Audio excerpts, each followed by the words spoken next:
Hello again. This is Math 2231 coming to you from the College at a Page, and the title of this lecture is Algebra Review. As always, please be an attentive learner while watching this video. Success in calculus depends to a large extent on knowledge of the mathematics that precedes calculus: algebra, analytic geometry, functions, and trigonometry. The following tests or exercises are intended to diagnose weaknesses that you may have in these areas. After taking each test, you can check your answers against the given answers and, if necessary, refresh your skills by referring to the review material that are provided. So we will spend just a little time doing such diagnostic exercises, beginning with algebra. Consider this like doing some stretching exercises prior to doing some running. Once we begin our calculus run, we will review just in time and within the context of the problems that we are addressing. So number one, you're to evaluate each of these expressions without using a calculator. Much of what we will do in our class is without a calculator, so this is good practice. This involves exponents, and I'm asking you to do A, B, and F in this. Please pause the video and give it a try. Let's see how you do. Well, using the order of operations, we will get 81 for the first because we do what's inside the parentheses first. We do the exponent first, so we'll get minus 81 for part B. And we will, in part F, we will take the 1/4 power, or 1/4 root of 16, getting 2, and then 2 to the minus 3 is 1/8. Here you're to simplify each expression and write your answer without using negative exponents. I am asking you to do A, B, and C here. So please give these a go. Let's see how you do. Well, the square root of 200 is the square root of 100 times 2, so this is 10 the square root of 2, and 32 is the square root of 16 times square root of 2, and so that is going to be 10 root of 2 minus 4 root of 2, that is 6 root of 2. Here we apply this exponent of 2 to each of these, getting 16 a squared b to the 4th, and then I multiply through, I get 48. I add exponents with the a's, getting a to the 5th, and add exponents with the b's, getting b to the 7th. And here I do what's inside the parentheses first. I subtract exponents, and then I resist the minus 2, which inverts it, and I get 9 y to the 7th in the denominator, and x is the numerator. So these are the answers you should have gotten. Here you're to expand and simplify. I'm going to suggest that you do all of these problems. There are 5. Let's see how you do. Let's see how you did. So you should have gotten 11x minus 2, 4x squared plus 7x minus 15. You should get a minus b. When you expand this binomial, you get 4x squared plus 12x plus 9. And when you expand this trinomial, here I was using the binomial theorem, you get x cubed plus 6x squared plus 12x plus 8. Here to factor each expression. Again, I would like for you to do all 6 of these. Let's see how you did. So this is 2x whole squared minus 5 squared. So it is a minus b times a plus b. This is the factorization. Here, I have to factor this. And there's different ways you can do it. I factor by grouping is what I teach my students to do. But the answer you should get here is 2x minus 3 times x plus 4. Here you have 4 terms, making you realize that factoring by grouping is a good idea. The common factor of the first 2 is x squared. The common factor over here is minus 4, and now we have a common factor of x minus 3, and so we get this. We're not finished yet though, we're factoring completely. So x squared minus 4 is further factored into x plus 2 times x minus 2 times x minus 3.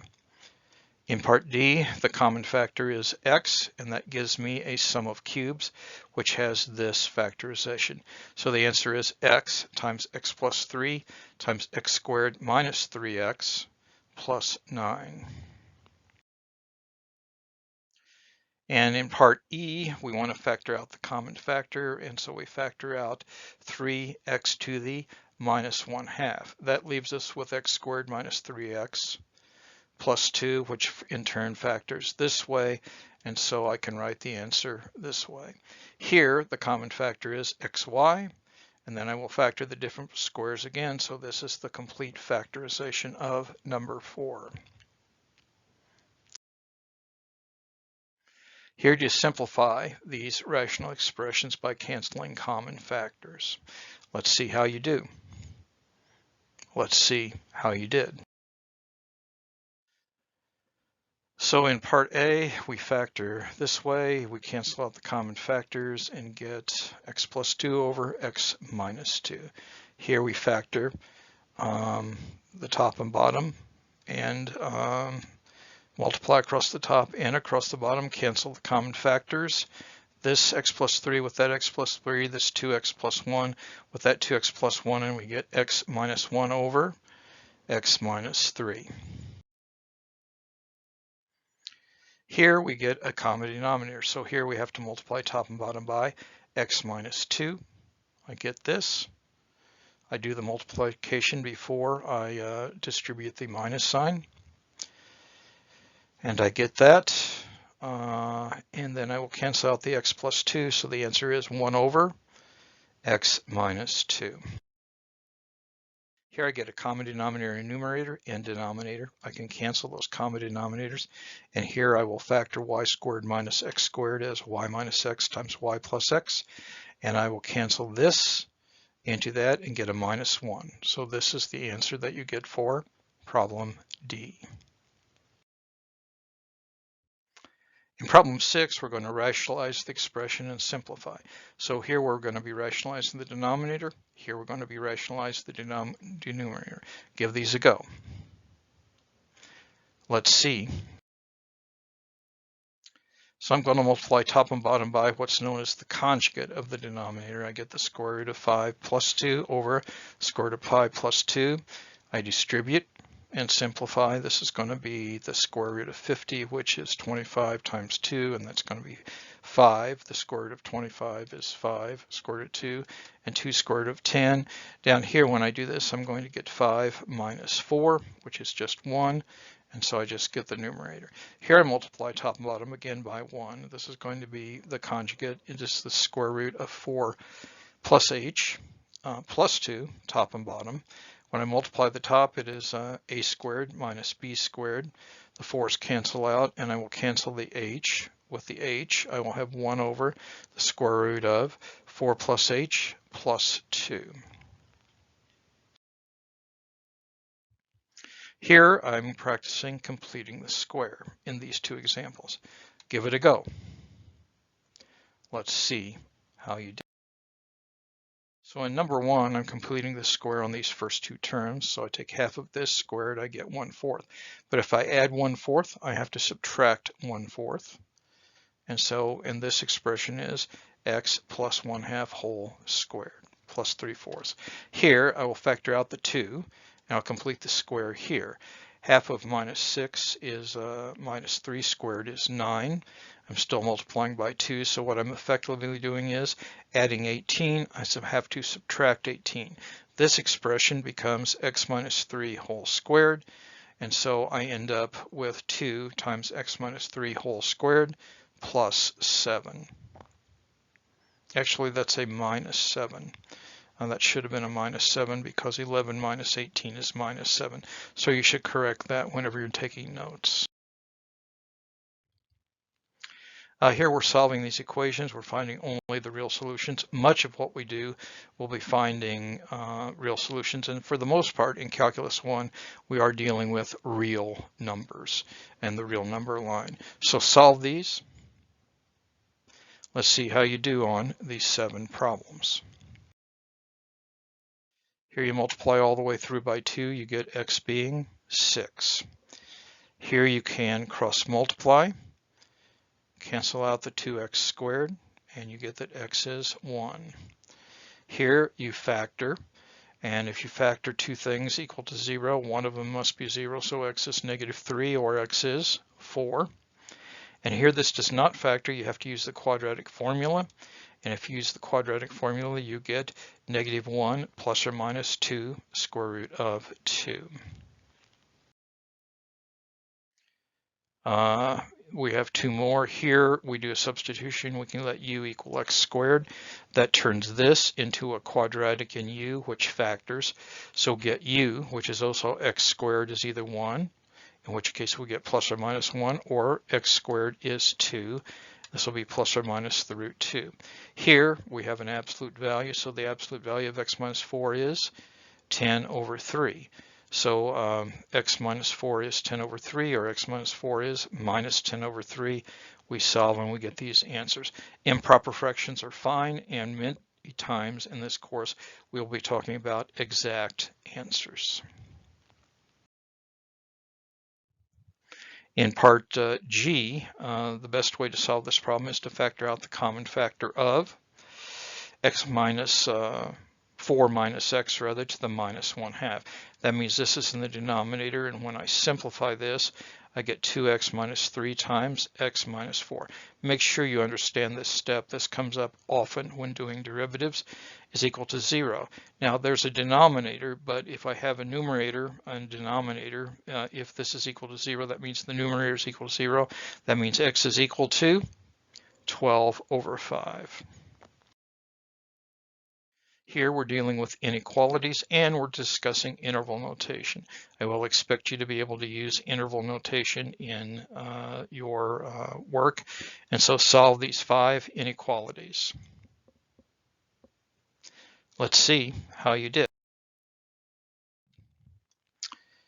Here we have a 3-way inequality. We subtract the 5 everywhere, and then we divide all the way through by the -3. When you divide by the -3, it reverses the sense of the inequalities, and so this is what we get. This is what we see on a number line, and this is how you write that in interval notation. Here we are going to get everything on the left side. We'll compare it to 0 and we'll factor, and we can do test points in these intervals, and we find that this is from -2 to 4.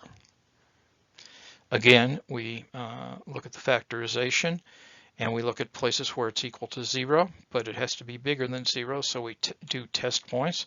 We end up that it is this interval, open interval, union with this open interval. And here we have absolute values, and we'll often talk about absolute values. So we have the absolute value of x minus 4 less than 3. That means that x minus 4 is caught in between -3 and +3. I add 4 everywhere, I get this.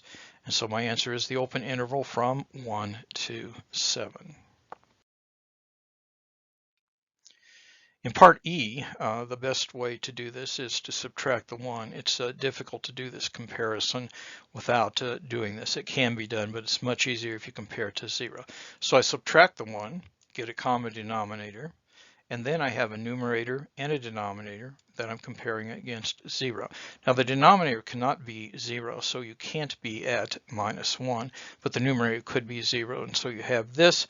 For this to be less than 0, the signs have to be opposites of each other, so you get the half open and half closed interval from -1 to 4 this way.